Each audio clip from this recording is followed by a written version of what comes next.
to one another and then answer, 4 questions? Handout. All right, would you Hey. start us off? Emily, number 2, on Newton's third law, just read the first paragraph there. Loud enough so Video Land can hear us. Okay. Wait a minute, let me do this. So I don't know how long we went on the first one. Let us see. Clock, stopwatch, timer, which one's the best? You can figure out which one's the best. So it's set on 12, that would do.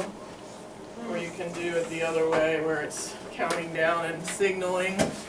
All right, Emily, number 2. Newton's third law. A force is a push or a pull upon an object that results from its interaction with another object. Forces can result from interactions. As discussed in Lesson 2, some forces result from contact interactions. Normal, frictional, tensional, and applied forces are examples of contact forces.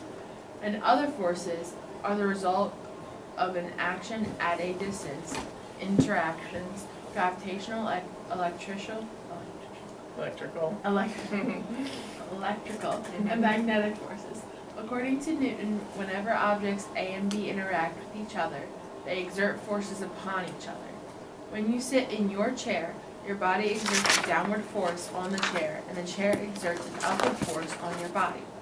There are 2 forces resulting from this interaction, a force on the chair and a force on your body. They didn't want to say but. Go ahead. These 2 forces are called action and reaction forces, and are the subject of Newton's third law of motion. Formally stated, Newton's third law is, for every action there is an equal and opposite reaction. Okay, Brian, would you pick it up there and read that next paragraph? Should we be recording this? Oh, yeah. Read it again. No, it's been recording. It's Okay, just that yeah. I just some talk kind of- loudly enough that you can it hear. just seems kind of like, I don't know. Alright, the statement means that in every interaction, there's a pair of forces acting on the two interacting objects. The size of the forces on the first object equals the size of the force on the second object. The direction of the force on the first object is opposite to the direction of the force on the second object. Forces always come in pairs.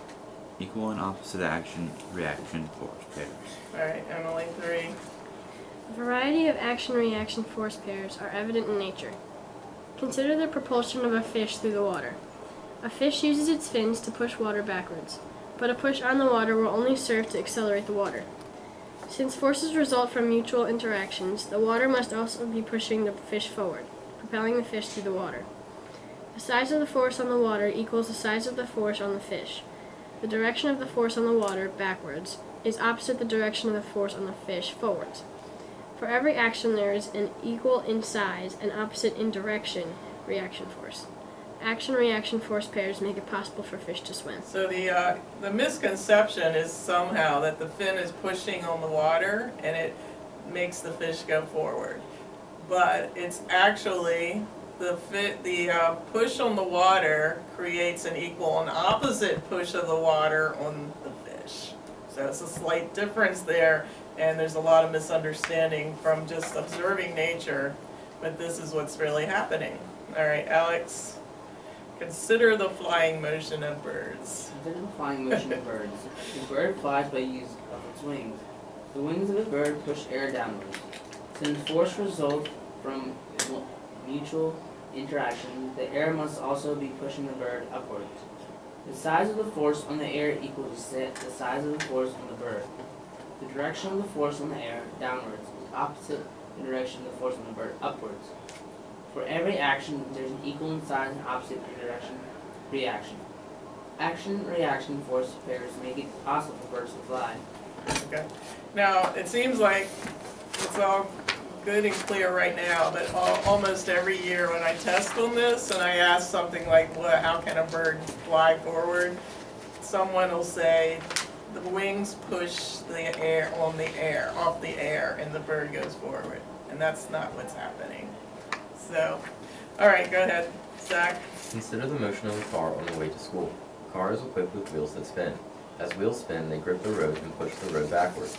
Since forces result from mutual interactions, the road must also be pushing the wheels forward. The size of the force on the road equals the size of the force on the wheels or car. The direction of the force on the road backwards is opposite the direction of the force on the wheels forward. For every action, there's an equal in size and opposite in direction reaction. Action-reaction force pairs make it possible for cars to move along the roadway surface.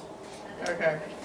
All right, so if you would then we can break on the video after I tell them what we're gonna do. We are going to do the check your understanding part for just about 5 minutes, and then we'll come back and share our answers. So over and out for this part.